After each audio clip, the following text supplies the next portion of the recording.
Hey, what's going on, y'all? This is the B&B podcast. I'm B. Unfortunately for the other B, he had to attend with family matters, so I was going to do like a solo dial with here. So just a little short summary that happened within the first 2 to 3 weeks.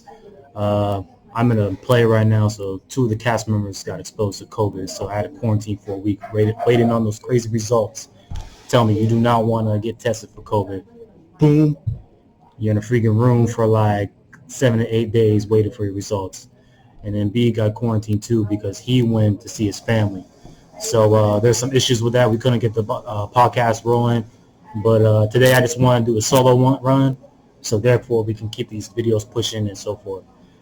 So one of the big questions is, and this we're going to stay away from the politics, but this also plays into those issues. It's the economy, and one important factor of the economy is the stock market. And obviously, with the stock market going up and down, there's a lot of skepticism of what's going on, and they want to try to see how they can contain this COVID-19. With me personally, I'm a big investor, so for the investors out there, you,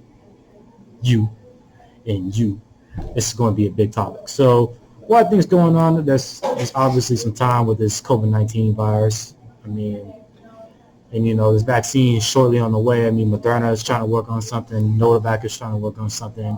AstraZeneca is trying to work on something. And Pfizer, I think the four top contenders for this vaccine. But to break it all down, I think Pfizer and Moderna are the ones that are really people are trying to hope for. And of course, with Moderna, it's a 95 effective rate, which means that pretty much you're going to be cured statistically. And same thing with Pfizer is a 90% effective rate, although they said there are serious side effects when you initiate the second shot. So that's going to cause a lot of confusion, a lot of mishap, a lot of going around like, hey, how can I tie my stocks? Well, so hey, let me tell you personally. I'm going to get personal, y'all, because I like emotions, and I think that's the best way I can touch you with this video.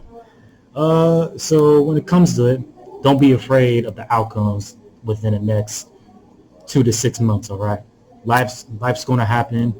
You got things that you can't control. It doesn't mean you have to be scared and sell all those stocks, because I'm telling you, you can gain a lot of opportunity costs by holding on to those stocks. Regardless if they go down, chop them up, buy some more. Hey, I got 2 or 3 shares, buy some more. Now I got 5 to 6 shares. Boom, I got 15 shares for the $20. Once that thing hits the 200, you're golden. That's a 3,000 profit margin that you made. Now, if the stocks go up, then you're winning. You didn't sell them, so that's perfect. That's perfect for you to gain. And I think a lot of people are getting confused with that. They're too scared about the outside. They're listening to social media. They're listening to the news, all these trends saying, hey, I think we should take it easy because COVID-19 is effective. I mean, the market's been fluctuating heavily, but with volatility means better opportunity for you to gain. But I just want to go through a quick run through about the stocks. Actually, I think, in my personal opinion, I think there's some changes to this, because if you notice, Uber, give me a sec here, which the symbol name is Uber. It hit its all-time high today at $53.31. So what does that tell you? I mean, vaccines are coming. I mean, shit, I thought Uber was going to be low in the low because obviously people are skeptical about riding share platforms. So I think, what's going on? I mean, do you see people riding Ubers? You see people riding Lyfts? You see people riding the damn taxis? Nah, they're not going to do that. So I think Uber and Lyft are great contenders for this because the stock market, like I said, the vaccine is coming out. People are now realizing, hey, it's getting closer and closer. And me gaining a share that was, trying to look at the low. The 52-week low was at $13.71. So that's big. That's greater opportunity cost. And now let's take a look at a share that was heavily affected that went down. So I want to see. Let me get So Apple went down. Apple was at, let me look at the charts real quick. Let's see, it was around $124, but it dropped a little bit. It dropped only by 2%, which is $2. But at the same time, a lot of people were scared with this because news popped up about Barron. They're saying that why one analyst thinks the stock is going to be worth $160 in the future. So people are like thinking, well, if it's going to be worth $160, people are probably going to be scared. They're not going to probably initiate that cash flow into their markets. So I think that's why the stock actually went down. But like I said, the stock went down. That means that y'all can invest more. Y'all can get that greater profit margin, greater returns. And also one thing too, I think the SP 500. Let me look this up real quick too. Only went down 0.9%, which is $3.32 to $367.38. So I'm looking at these charts, and I actually see a lot of gains with this because SP 500 is for your investors out there. I think I see a couple of investors listening to this video. I think I can see that in the foreseeable future. But for y'all don't know, the SP 500 is the top 500 companies within the market. And if even one stock goes down, it's not going to change that ETF, which is the Exchange Time Fund. So you don't have to worry about the companies going down because it's pretty stable. It has a strong foundation. It's going to steady itself, so therefore you won't lose a lot of money. But also too, when it comes to like that, I just want to get more personal with y'all. I'm tired of this, man. I'm tired. I'm tired of seeing the stocks go down, man. I was playing. One good thing about an investor is maintaining composure, because you have investors who try to, like I said, they get scared. Fear drives them away from making those big changes, and therefore they sell out stocks. And also, too, greed is a big influence on the stock market because you have people trying to gain more money. They want that quick income. They want that quick. But me personally, I'm more of a long-term investor. I believe that you wait long-term, you ride it out. You don't play those option tradings. You don't go on Robinhood Select. You don't buy a call for $321, and then your chances of losing is significantly greater than in the long run. So I think that's another thing too. But actually, I wanted to point it out too with when it comes to the vaccine stocks. Let's see, we have. Give me a second. Let me see. I'm gonna look up Moderna real quick. Moderna is probably my favorite contender because it's been the most effective out of the majority of the vaccines, and it uses mRNA, which is part of our nucleic acid, part of our bodies. And RNA synthesizes proteins. So, and what you need for a virus, antibodies. So I think freaking Moderna is going to be a huge influence on the market. So they said it underperformed today, but also too, according to the Wall Street Journal, they're saying that states are determining who gets the shots first. So that's going to, of course, bring the stock down. Then it gets more political, which causes more chaos, more chaotic than bad, So like a lot of people they're getting scared, man. They're getting scared. I don't think you should be scared. But I got two. Another one. Let's take a look at. I'm gonna go more into the energy, the more fuel route. Oxy, which is a symbol, by the way, is a petroleum company. And this is one of my favorites before I sold it. I made a wrong move trying to sell this. What I thought I was going to do, because, of course, with Biden being in office, of more liberal leader, he's not going to go for oil companies. He's going to go for more renewable energy sources, so that affects the curve. So me, in the beginning, I thought Trump was going to win, so I put my money into petroleum, but it went down.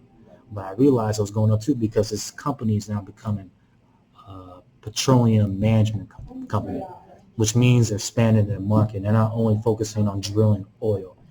They're going to be managing it. They're going to be facilitating movements. They're going to be facilitating the prices, the restrictions.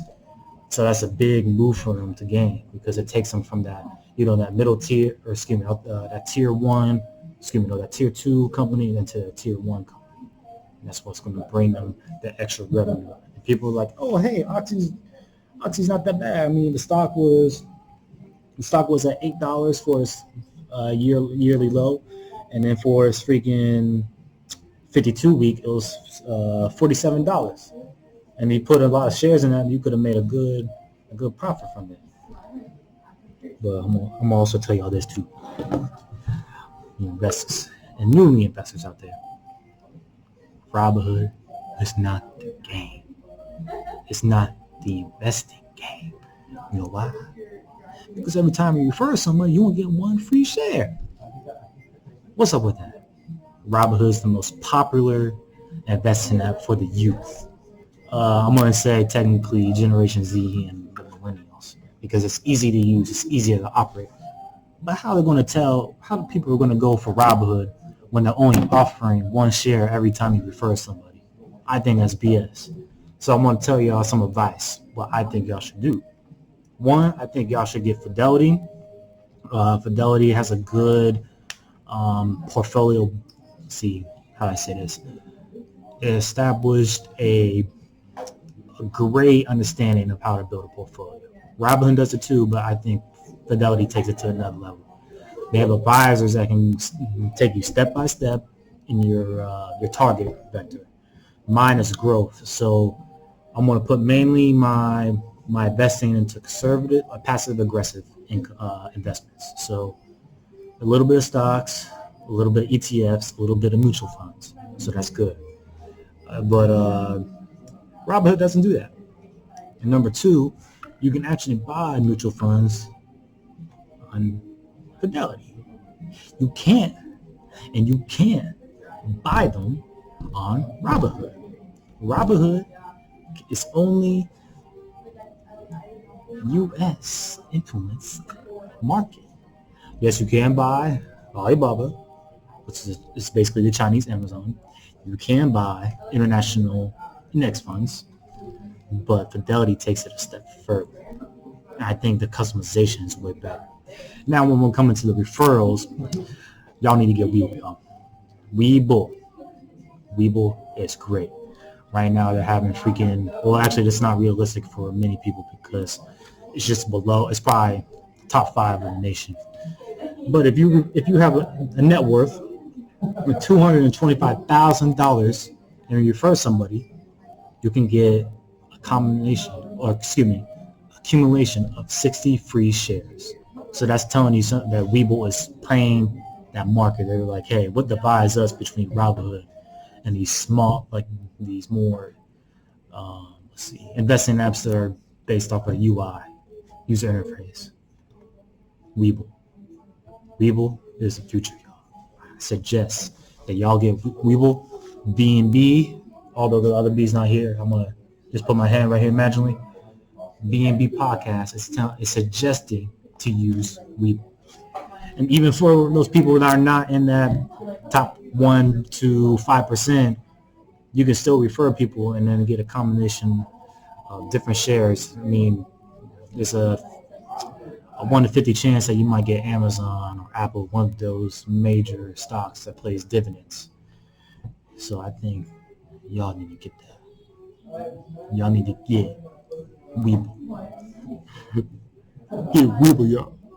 Get Webull, please. Get Webull, please. Get Webull, please. Get Webull, please. Okay. But more back on that series now, y'all. With this podcast, I'm going to get it more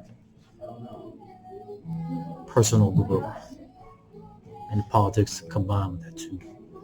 Obviously, B's not here because he would have gained much more knowledge. He actually is a mentor of mine. He would have played more of the foundation to y'all.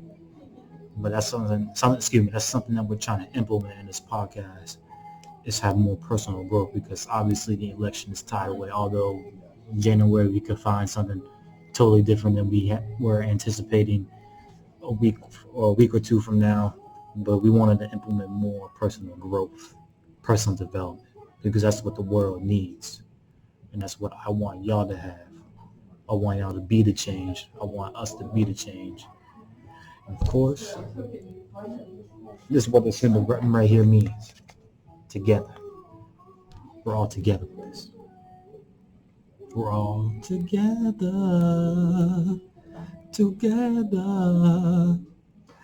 But hey, y'all, it was wonderful talking to y'all. Please subscribe to the podcast.